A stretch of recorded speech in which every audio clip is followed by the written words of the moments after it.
এরে যুবক আল্লাহর গোলাম, নফসের ধোকায় পড়ে গুনাহ করে জীবনটারে নাপাক করে ফেলেছ।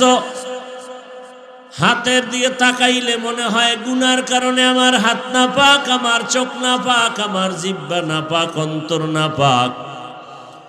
এখন হাজারো চেষ্টা করি, চোখে পানি আসে না, কপাল বুঝি পুড়িয়া গেল।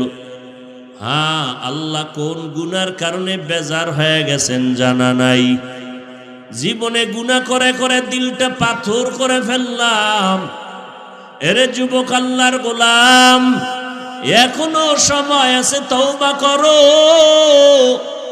আমার আল্লাহর ছেলে নাই, মেয়ে নাই, বড় আদর করে বানাইছেন মানুষ। ওই জাহান্নামের একটা সেকেন্ডের আযাব সহ্য করা যাবে না। দুনিয়াতে সূর্যের গরম সইতে পারি না, মশার কামড় সইতে পারি না, কবরে হাসরে জাহান্নামের আগুনের গরম কিভাবে সহ্য করো? এরে নবীর উম্মতের দল, আল্লাহর কাছে বিনয়ী হও, তওবা করো। রিজিকের মালিক, হায়াতের মালিক, ইজ্জতের মালিক আমার আল্লাহ। ওই আল্লাহর এত অপরাধ, অবাধ্য হয়ে গুনাহ করলাম। আল্লাহ পাক স্বার্থের টানে একবারও রাগ করিয়া পানিও বন্ধ করেন নাই, খানাও বন্ধ করেন নাই। আল্লাহ পাক সূর্যের আলো, চাঁদের আলো বন্ধ করেন নাই। বরং আল্লাহ দয়া করে ডাকে, বান্দা আয়, কত আর বাহিরে ঘুরবি? আমার দরওয়াজা ছাড়া তো আর কোনো শান্তির নাজাতের দরওয়াজা নাই।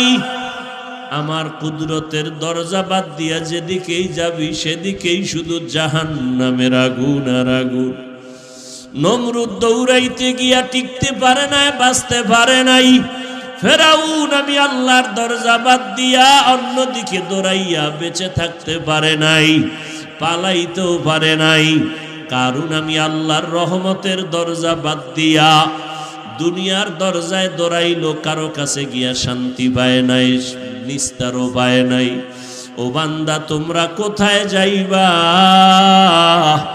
আমি আল্লাহর রহমতের দরজা ছাড়া আর কোনো ভালো দরওয়াজা নাই।